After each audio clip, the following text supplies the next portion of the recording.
السلام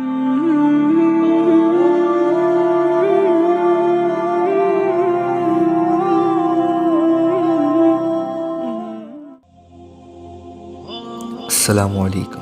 ایک بہت پیاری حدیث جو میں آپ سب بھائیوں سے شیئر کرنا چاہتا ہوں، اور یہ کہ حضرت سہیل بن سعد رضی اللہ تعالیٰ عنہ بیان کرتے ہیں کہ رسول اللہ صلی اللہ علیہ وآلہ وسلم نے فرمایا، جو شخص مجھے اپنی زبان اور اپنی شرمگاہ کی حفاظت کی ضمانت دے دے تو میں اسے جنت کی ضمانت دیتا ہوں۔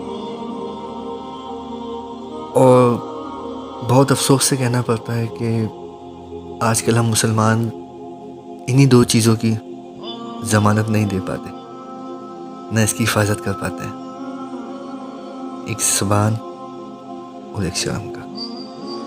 تو بس اللہ پاک سے دعا ہے کہ اللہ پاک ہم سب کو اس گناہ سے بچنے کی توفیق عطا فرمائے۔ آمین آمین ثم آمین۔